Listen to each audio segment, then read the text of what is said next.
Welcome to a special edition of Good Teams Win, Great Teams Cover, where we'll be talking all things Thanksgiving and that extra Black Friday game, which has been added on this year. I'm joined just one of us, our American citizen of the group, Byron. How you doing? Looking forward to Thanksgiving and all that stuff. Yeah, great. Full day of football, family, food. I mean, what could be better, right? Probably some drinks Yeah, might be had as well. exactly. And unfortunately, like Black Friday, we are 33% down here with Paul, unfortunately, not be able to make us into this Christmas party, but since me and Byron's in North America, we can talk all good things football. So, a few questions I'll throw out to you, Byron, about your Thanksgiving and whatnot. What's your favorite thing on a Thanksgiving plate? Oh, good question. Bit basic, probably stuffing.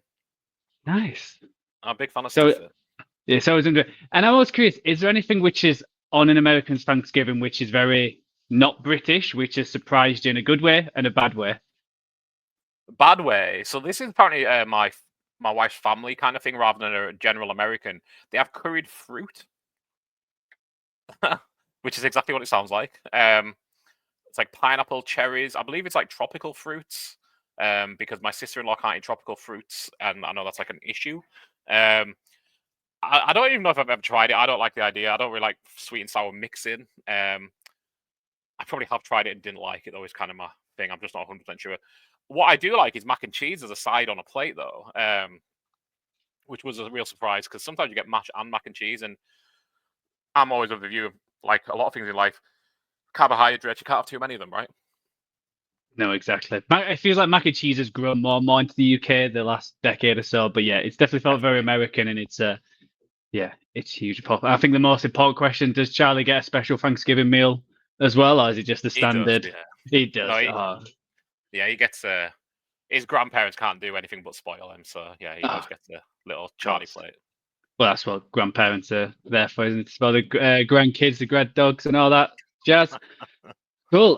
So let's jump into these games. So we'll talk about the first Thanksgiving game, and as always, it's actually fun now that it used to be the Lions were every year, and you used to be like, oh God, we got to watch the Lions. Now Yeah. it's fun and exciting, and they play the Chicago Bears at Detroit. I've got that the wrong way around. Um, yeah, at Detroit. Yeah, what do you see this for this big NFC clash in terms of the Lions keep going strong and the Bears some heartbreaking defeats lately? Yeah, I mean the Bears have been playing better, like we say, since Shane Waldron got fired. The offense looks night and day improvement, which isn't something you really want on your resume, obviously. I think this is a really interesting matchup though, but the Lions just keep steamrolling on. You know, Paul's took them -10.5 to cover here as his bet of the game. I'm torn on whether I'm going to take it or not. I think I probably will. Um, but I think the Bears could run them close. Like I say, I think on a short week, that Bears rejuvenated offense, I just think they can maybe keep it close with Detroit, especially if Detroit are, got Monraz a little banged up. Montgomery came out of the game on Sunday. I think Cleve Raymond's out or struggling for this game as well. If they can slow down Detroit enough with that passing defense to keep the game close, Montez Sweat can get going and try and get to Goff. I think Chicago can maybe keep it to 10.5. I think the Lions ultimately will win the game. In his career as Lions head coach, Dan Campbell is 7-2 at home against a spread versus the NFC North. He's just, we sing the Lions praises every week, but he's so good. My bets for this game, I've gone for Gibbs to have a rush and a receiving touchdown at +500. And a lot of that is kind of baked into, if Montgomery misses out, I think that's an incredible price. Because whenever he misses time, or whenever either of them miss time, the other one just becomes an absolute workhorse. And Gibbs stands up to it absolutely fine, despite being a slighter frame back. And my other one, I was doing a little bit of research on this. I'm kind of really interested. Caleb Williams has been running more in the last two games without Shane Waldron kind of handcuffing him. As a college player, last year he scored a touchdown rushing every 8.8 carries. In his entire college career, it was every 10.7 college carries he scored a touchdown. He's had 55 rush attempts as a pro, and he's yet to score a rushing touchdown. So I've took Caleb Williams +425 as just, again, I don't know if Will Disley a few weeks ago. It's just kind of like he's due. And again, DeAndre Swift he had a real bright spark middle part of the season, but he's really fell off recently. Roshan Johnson's become like the goal line back. I think if they want to get creative, I think using Caleb Williams in that, he's certainly able to do it. So I've took him at plus 425 for my bet. Yeah, and who have you gone for, Joe? Yeah, so I've just gone for Sam Brown to have another big game. Obviously, playing indoors again certainly helps. I wonder how this Bears team is going to react after them two. They were devastating losses. There's 2 games. Yeah. I'm not saying they should have beat the Vikings just because what happened at the end of the game in order to get to that point. But you get the ball straight, overtime. You're the favorite to win at that point, and you just don't quite do it. And I wonder how many of these defeats where the team is just not give up, but not give everything. And you're never not going to get this from the line. So I've got Sam Brown to have a huge game again with 100+ receiving yards, 5+ receptions, and anytime touchdown at plus 500. He did let me down last week. I think he was on a run of 9 games of getting a touchdown, and then when I put some money on the anytime touchdown, he doesn't get one. So I'm going back to him again. I think this could be a big win for the Lions. I wonder if it's a bit extra motivation. Obviously, being on TV, you could probably put the final on the coffin of this Bears team. Yeah. I can't imagine them getting to the playoffs, but another defeat here, and they're probably way too far back, and it just stabs. And I think with obviously the Vikings and the Packers still hanging around, it keeps this Lions team motivated and not let a step off the gas. So I've got Sam Brown. I've also got Gibbs to have his longest rush at 20+ yards, a plus 130. I think similar to you, I think he's going to get a lot of the ball. He's always around the 17-18 mark, and at plus 130, I do like the price just to use it just above evens. Bet. The over under is 48.5. Yeah. It seems like most of the money is going on the under. I don't know. Do you see this as a tight affair, or do you see more the Lions blow the Bears out and just don't obviously get that higher number? Yeah, well, I think that's the question: is can the Bears offense push it to an over? I don't really think there's much doubt that the Lions can put up 24, 27, 30 points on anybody. Let's be fair. So it's just, the Bears going to put up 20. Tough one. I'd probably lean the under, just with it being a short week. Do the Lions, not drive the score up as much as they might normally, just because, preservation, essentially. Mm-hmm. If they get the win in hand, they try and run the clock down a bit more than they usually would.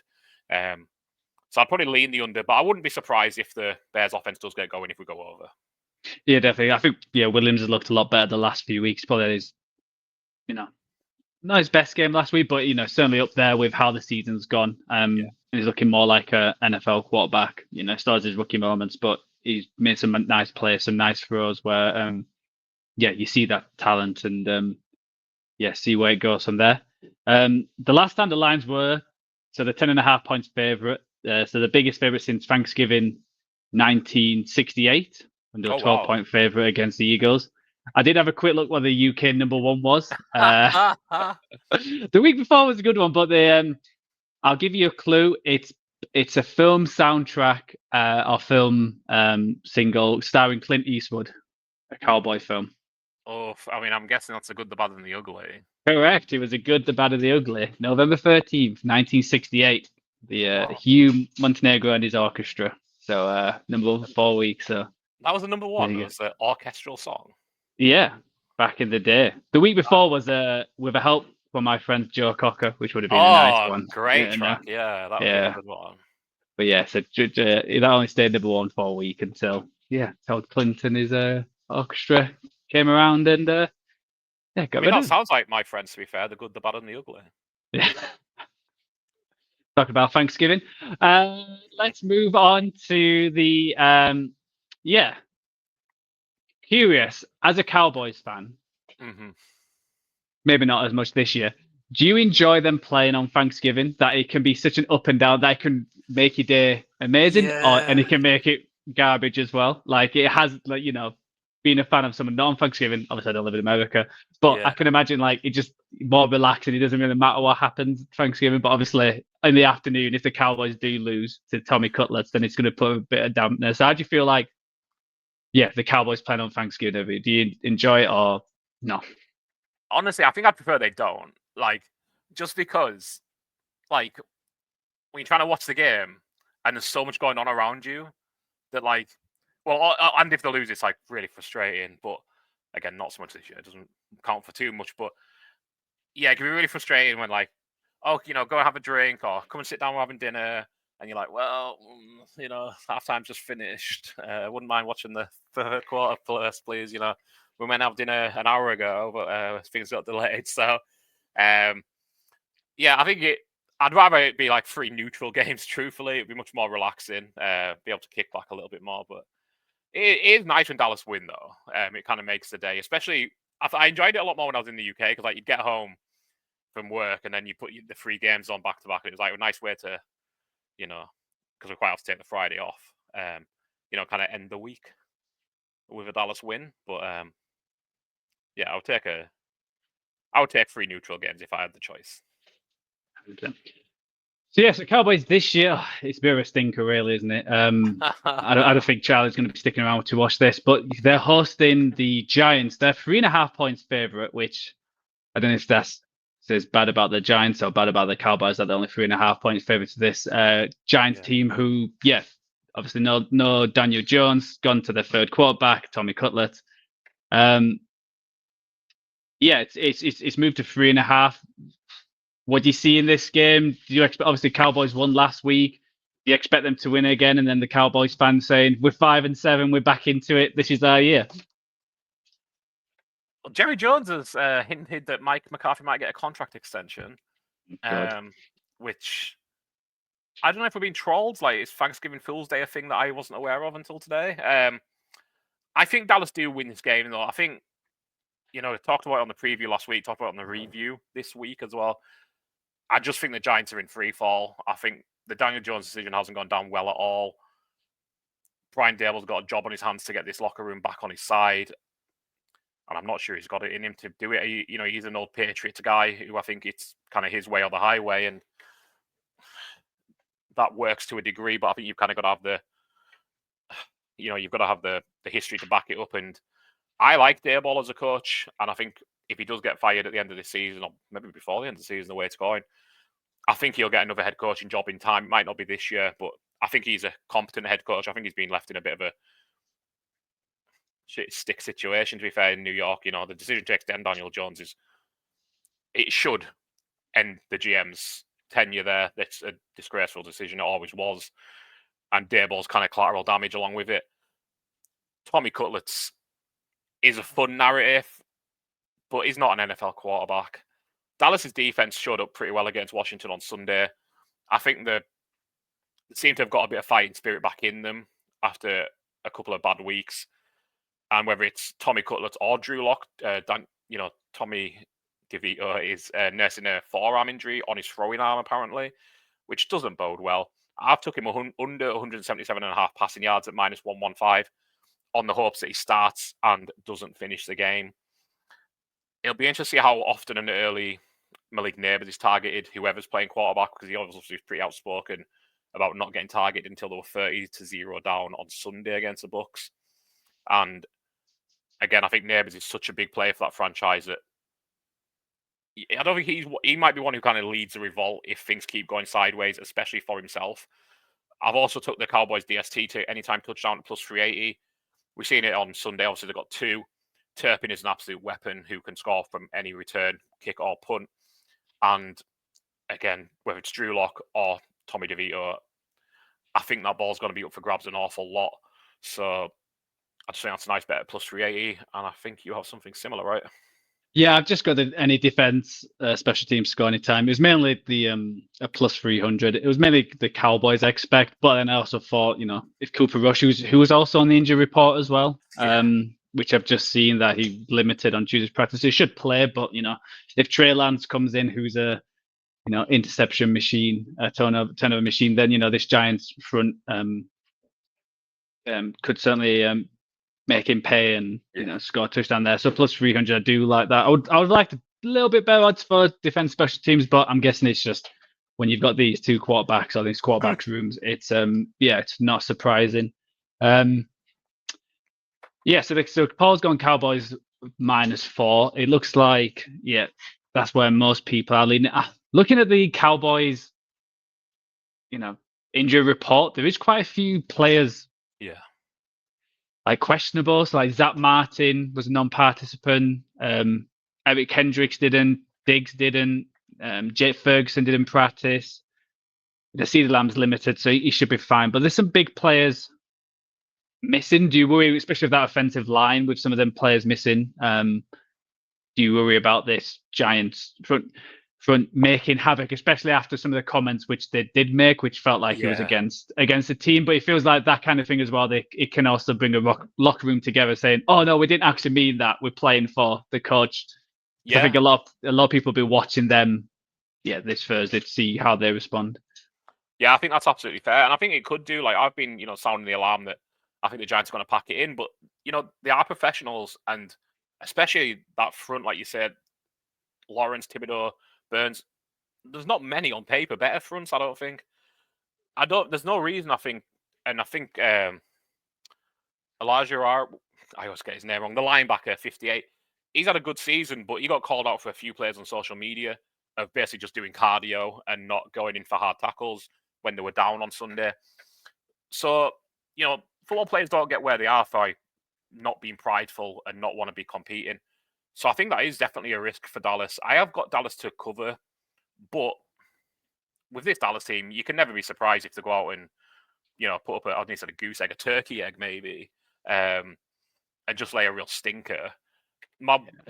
Especially like the Cowboys as well, and it's Thanksgiving. I feel like it does give teams extra motivation. This Giants team, they're probably sick of the Cowboys do get the limelight. They do have that reputation because it is the Cowboys.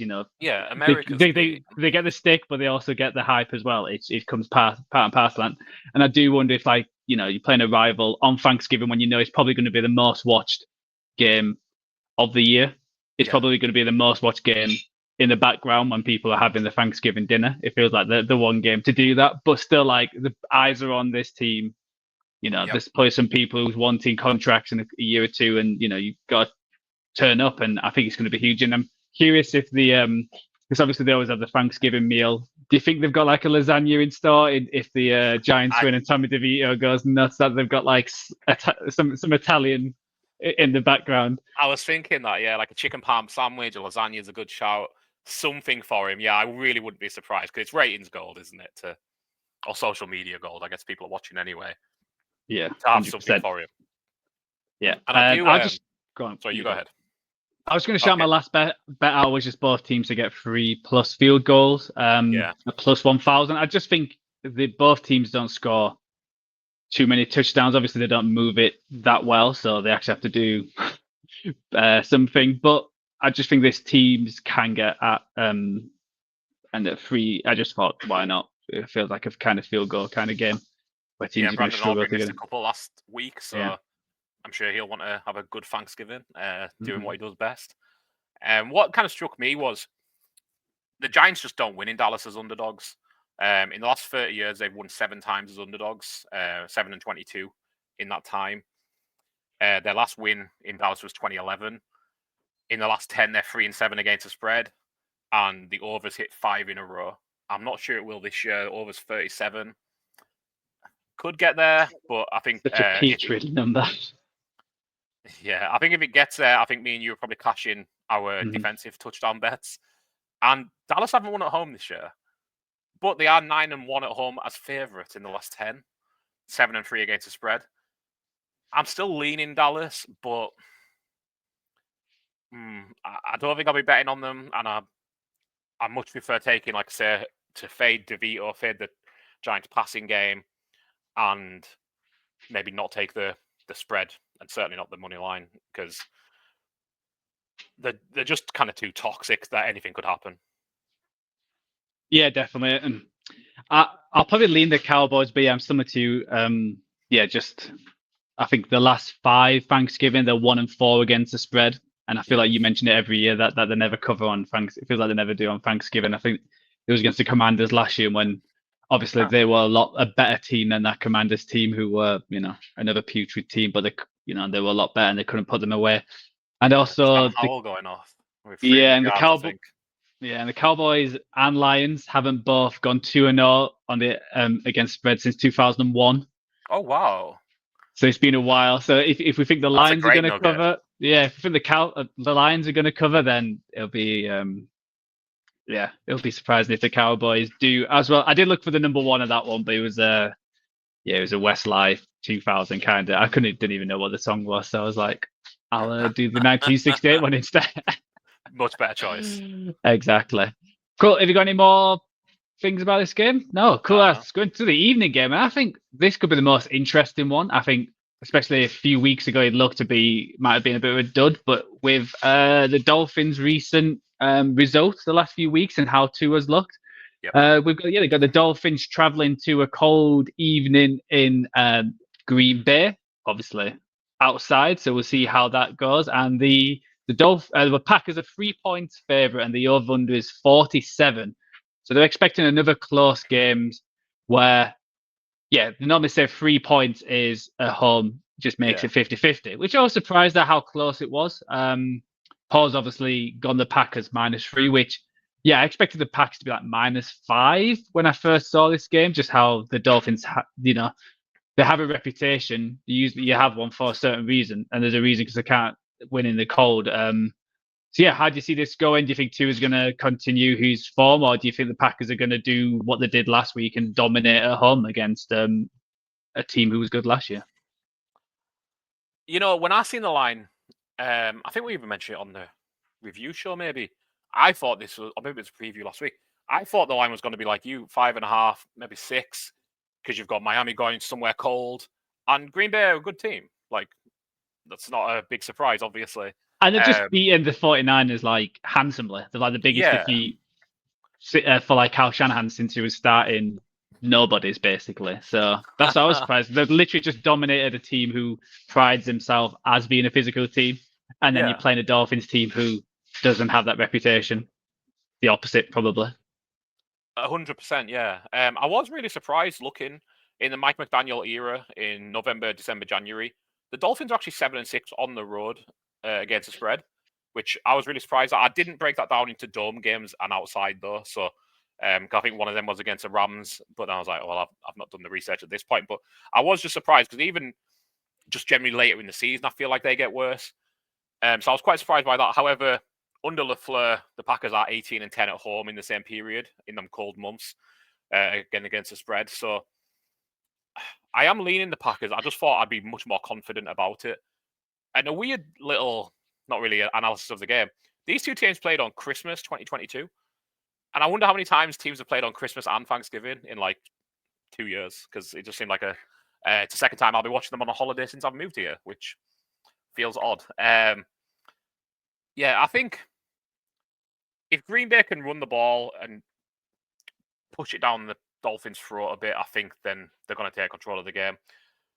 I'm really interested to see how Tua does because the Dolphins' running attack has really dissipated, and it really has just been Tua is just an extension of the running the game. Using Jonnu Smith and Devon Achane as his two main targets ahead of especially Tyreek, who's kind of dropping off. Waddle's getting more involved, and he's actually one of my bets here with Jalen Waddle score 10 or more receptions at plus 1,400.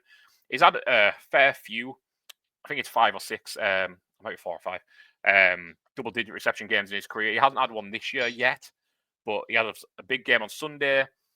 Green Bay have got some injuries in the backfield. McKinney's missed practice. I presume he'll play, but Waddle is one of them players who can get open kind of at will. He'll get open short as well. So I like that one. I have gone Tua to throw at least one interception as well at -115. It's almost like things are just going too well for Tua, and you get him on an island game, and it feels like things might go a little less good. So I've just got him throwing an interception. Like I say, I do think the Packers take the game, but I really hope Miami can put up a good fight in it. And I'd kind of sneaky like to see Miami win the game, just to, again, we said on the review the other day, until Miami start doing it in these cold games that we expect them to lose, it's just going to hang over them because that's how things happen. That's how you get a reputation. That's how, these things stick in you. That playoff game against Kansas City last year was embarrassing. They didn't compete in a playoff game. It didn't look like they wanted to be there. So I don't think the weather's going to be too bad for them on Thursday, but it's certainly not going to be Miami. Well, yeah, I'll give you a fact to help you to get a bit more confident about the Packers. So the average temperature in Lambeau Field Thursday night is expected to be under 30. So Tua's played in 40 degrees temperature or colder 4 times with the Dolphins. Miami's 0-4 straight up and 1-3 against the spread, failing to cover the spread by 18 points per game. 18? 18, yeah. Ooh, so there must have been big defeats. Yeah. So yeah, that Chiefs one I think was 19 points. And that's the average. Yeah, and even the Dolphins as a franchise, so in 32 temperatures or colder, 32 degrees temperatures or colder, franchise history, they're 11-28 straight up, including losing their last 9 games in cold temperatures. Last 9.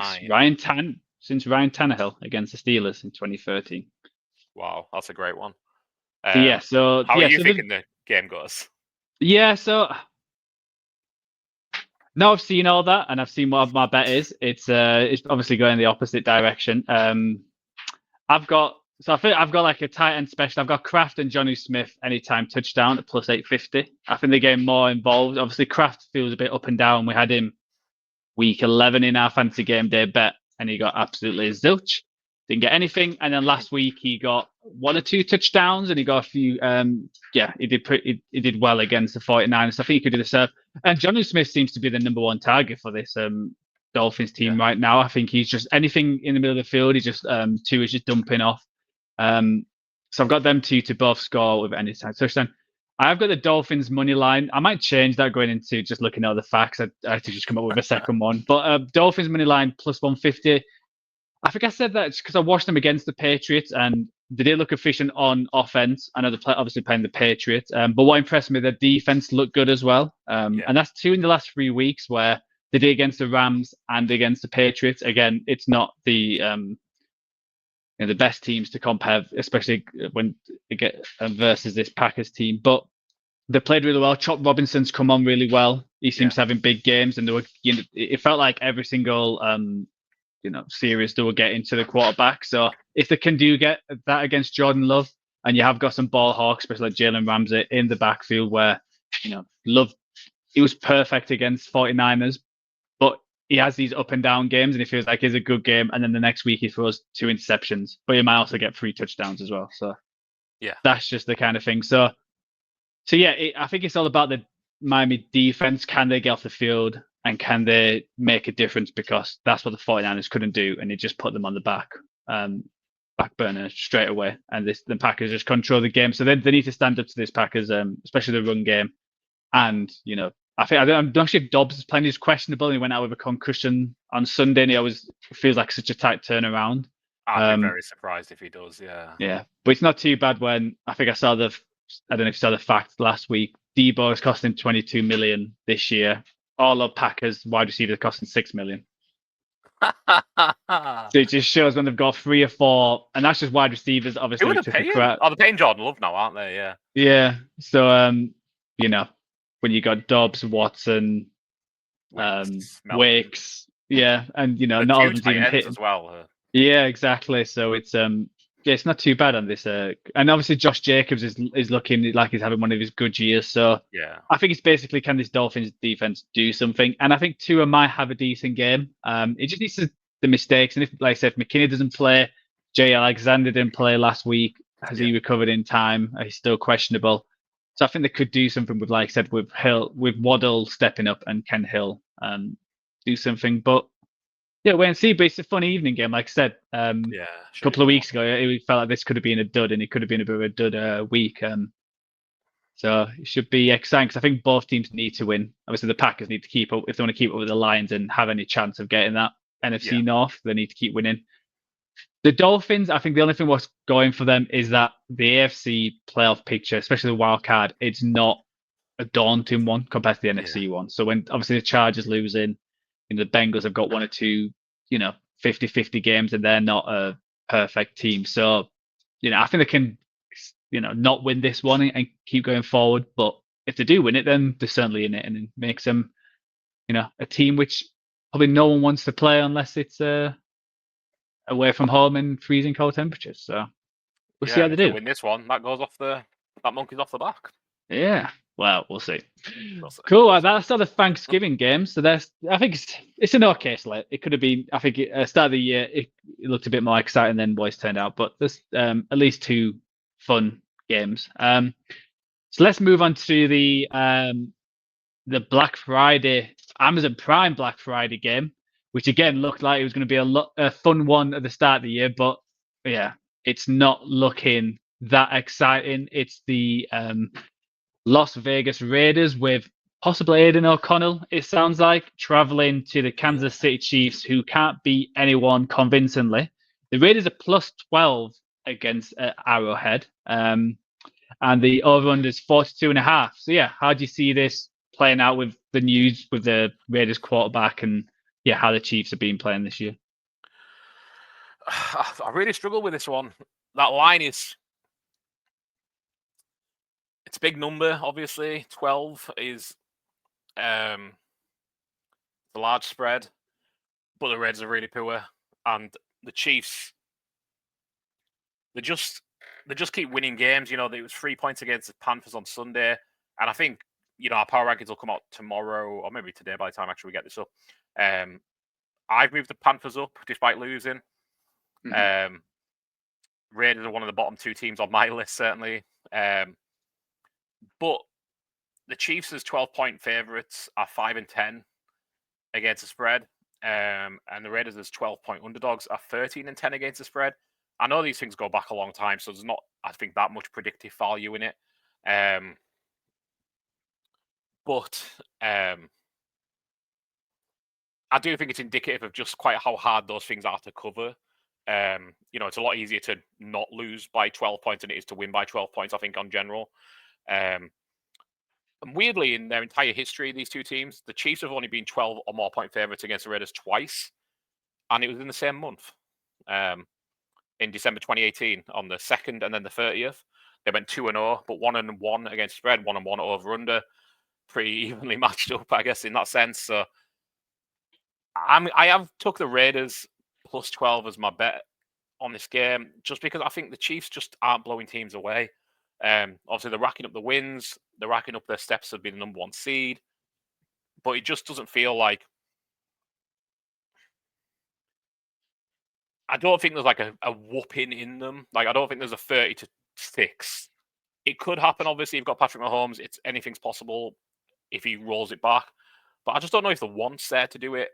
If you're going to do it to anybody, it probably would be the Raiders with the Kermit the Frog stuff in the summer. I don't know how petty Patrick Mahomes is. Obviously not as petty as me if you are, but I would want to put a stink on them. I've also took Samaje Perine anytime touchdown at plus 650. Pacheco is practicing in full, which I love to see. I have him on a lot of rosters in fantasy football, so I would love to see him back. But I just kind of wonder if they ease him back in this week. Maybe doesn't play, maybe just plays a little. Kareem Hunt had a really good spell, but I think he's kind of tapering off as well. Carson Steele was a fun alligator boy story, but again, it's kind of come to nothing. I just think Perine to get a touchdown at plus 650, he has been a little involved. If this game gets out of hand, if it does become a 10-point or 2-score game, I think there's an opportunity there for him to get a lot of work in the second half. So I think at 650, it's a good price for him to, fall into the end zone or catch a short pass and get into the end zone there. But yeah, the 12 points concerns me. I think it's just such a lot for Kansas to go out and give them a domination. How do you see it going? Yeah, I'm struggling with this. You look at the Chiefs as a favourite of 6 points or more this year. Obviously, the ones all 6 of them, but they're all 5-1 against the spread.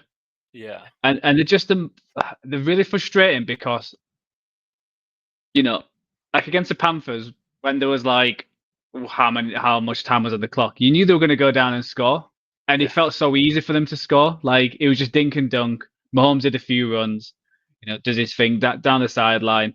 Few big catches by Kelsey and by a few others, and it just felt so easy. And it's just like, why can't you just do that all the game? It's just like they're just a frustrating team where it feels like they're keeping something, in the bag for the playoffs, and then suddenly no one can stop them. That's how it just feels. And yeah, they're just a weird team. There's only been one team since 1990 who's had at least 6 games, a 6+ point favorite in the first 11 games and not covered. Do you want to have a guess? Since when was it? Sorry, 1990. I'll give you a clue. It's a 90s team. the 95 Bills. Oh no, it's the 97 Packers coming off the Super Bowl. Oh, okay. Well, I was kind of thinking after that 4 years of Super Bowls, maybe the slump, but yeah, different kind of slump. Yeah, and so not many teams do that, but they keep winning. So I expect them to win. Yeah, I think it's going to be.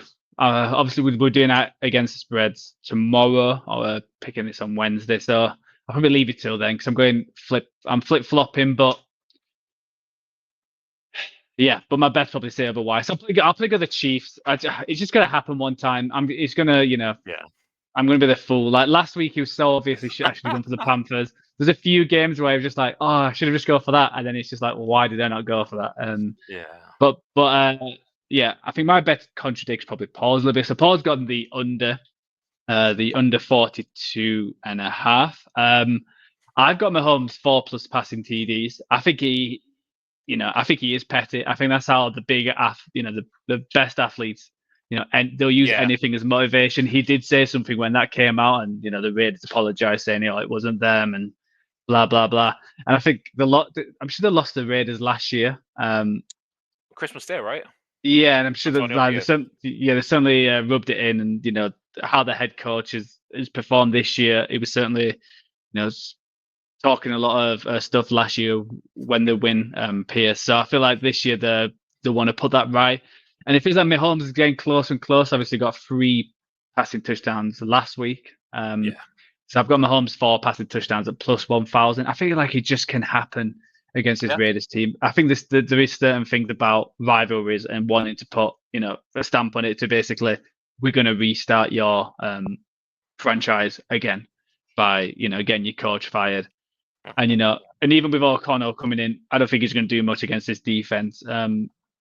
And even if he doesn't play, you've got it's Raiders. So I feel like they're going to have a lot of possessions. And I've also got Kelsey +2 touchdowns at +900.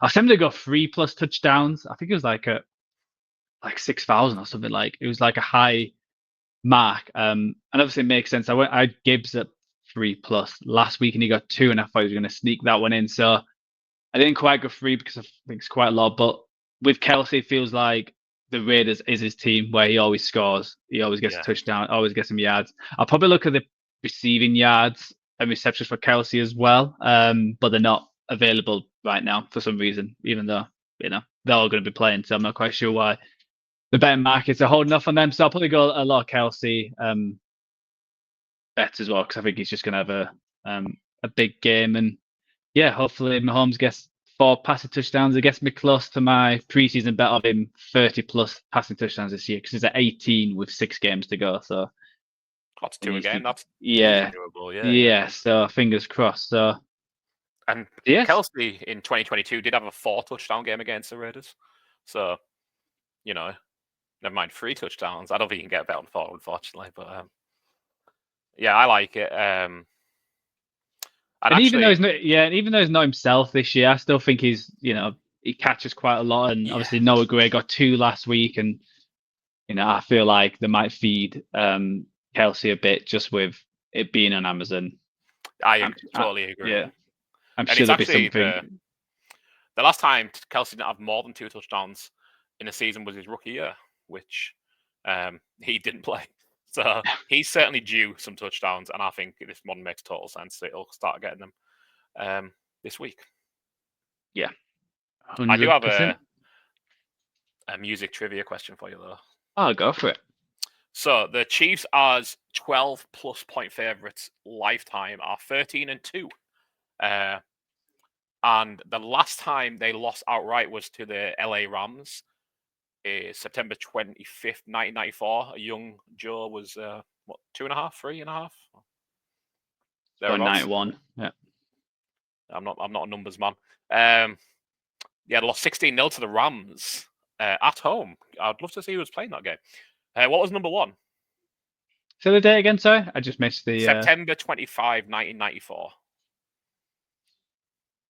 September 94. And you know what's Let's- weird? We've had this before for a different game. Different This game. has been an answer before. Damn it! I was gonna go. I was gonna say take that. I don't think it will be. What is it? It is Wigfield, Saturday night. Oh, Wakefield again. I was Yeah, gonna the go first Mr. Blobby ever- then. I thought it was gonna be the Mr. Blobby again. I wish. The Yeah. first ever debut single to go to #1 in the UK, which still blows my mind when I see it as a fact. That's crazy. It really is. Yeah. First ever debut single that was #1. What a tune. Yeah, absolute banger. And yeah, I unfortunately I don't keep a record of all these little stats. Cause I'd love to see what was the other stat that was UK #1 on that day. Because I remember it was Wigfield, and I think maybe it was #1 multiple weeks as well, actually. So it might not be in the same exact week, but it made me laugh when it came up. So obviously I had to cram it in there. No, yeah, definitely. Always love our #1 UK #1 facts and trivia. Why not? Cool. All right. Thanks for joining me, Byron. It's been fun to talk about these island games where it's if it was and everyone's no bye weeks this week, so we'll be having another podcast tomorrow, and Paul will be joining us to discuss the rest of the slate, to talk about the Sunday games, fantasy game day, and as ever, follow us on all the social medias, X, Instagram, Blue Check, TikTok, YouTube. Most of them is a GTW_GTC. We'll speak tomorrow, and have a great Thanksgiving, Byron. Cheers, Matt. See you tomorrow.